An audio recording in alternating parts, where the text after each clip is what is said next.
of a scathing report by those behind the COVID inquiry are being felt far and wide this morning. Rivka Gottlieb is a member of the campaign group COVID-19 Bereaved Families for Justice, and she's joining us now. Yeah, and her story, just to tell everybody, is one shared by many. You lost your father, didn't you, Rivka? Welcome, by the way, to COVID. Perhaps we can start by you telling us exactly what happened. Yes, he actually came down with symptoms the day before the first national lockdown. So this figure of 23,000 lives could have been saved in England if lockdown had been called a week earlier. I knew this, I felt this, and it's incredibly painful to have that confirmed.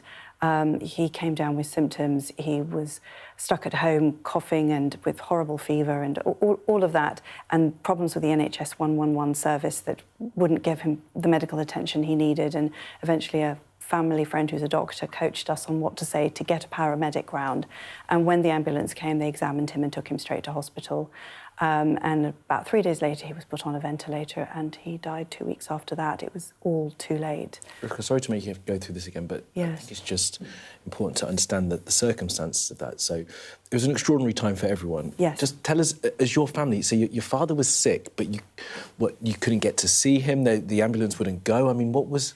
We couldn't get medical attention for him. He was told by the NHS 111 service to stay at home and take paracetamol. He was a 73-year-old man with very serious COVID symptoms, and we could see what was happening and how he was getting worse. At the very least, he needed oxygen, even if they couldn't save him. So that was really distressing. And then when he was taken into hospital, you say that you weren't allowed to visit? No. And that's because of the restrictions around Because of the restrictions. The risk of passing Yes. on the Yes. disease. So what do you make of what Baroness Hallett concluded yesterday in this section of the inquiry? It's a 10-part inquiry. This is the second part, looking at the role of politicians, those in charge. What did you make of her findings? Well, initially extremely angry, and it's brought back the anger that I felt at the time, which was what led me to join COVID Bereaved Families for Justice. It's extremely painful. I should also say that my mother caught COVID looking after my father at the time and was also hospitalised and still has long COVID 5.5 years later. So our family is never going to fully recover from what happened. Rivka, my condolences for what's happened to you and your family. I mean, I know, and every time we have to talk about this, it must re-traumatise you with having to think it through again, and all the best to your mum. The statement was put out by the group saying that it's devastating to think of the lives that could have been saved under a different Prime Minister. Boris Johnson and that administration came for a lot of blame. Do you agree with that, that had there been different leadership in charge, the circumstances may have been different? It may have been different. It's very difficult to know because there was clearly a chaotic, I mean, it was as described in the report, and dysfunctional. Toxic and chaotic, didn't they? Toxic and chaotic, she used, yes. Yeah. And it was dysfunctional. It was utterly dysfunctional. There was a very narrow sort of range of people who were making decisions. They weren't listening. They weren't discussing. I mean, this is why, for me, it's really important. This is for the campaign, why we've been supporting Hillsborough Law, because this will introduce a duty of candour and it will raise the standards of conduct in public office and create a different culture. And that's what we need to shift. We need to shift the culture of how these decisions are made. Well, yes, and the government has been clear to say we will take on board the lessons of this inquiry as a whole and put into place processes that make sure that we don't experience the same kind of losses should a pandemic hit once again. Are you confident that that will happen? I think it's too early to tell. I think they're making the right noises. I think they are listening. They have been listening to us, and we have been working quite closely with the government on the Module 1 recommendations, and they've taken on board our recommendations, which go even further than Lady Hallett's. So I am hopeful in that respect, but I think the structures and the systems need to change to safeguard against whatever future government we may have, and we don't know of what sort of political persuasion that may be. And I think that is important because these are values-based decisions that are being made. Rivka, I'm sorry to kind of ask you this, but I hope you'll understand the reason I'm doing it. You've talked about the people who were in charge.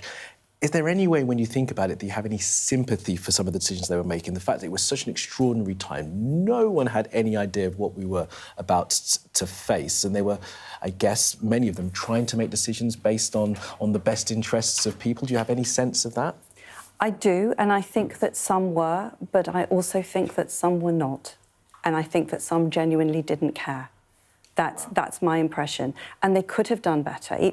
I know it's easy to say in hindsight, but actually when we compare our actions and our records as a country to other countries of similar population and economic size, we fared very, very badly. Yeah, we're one of the worst hit countries in the first year of the pandemic. Yes.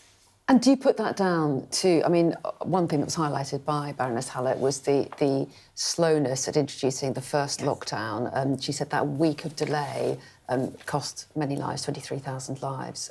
Do you think that was the main problem at the outset and then we were struggling to catch up? I think it started earlier because the warnings came earlier, and she talked about February being a lost month. Nothing was done, and so much could have been done. The country was woefully unprepared. I am concerned that we're still woefully unprepared because our systems have been so depleted, because of budgetary restraints, because the NHS is in such a difficult situation. So it's, yes.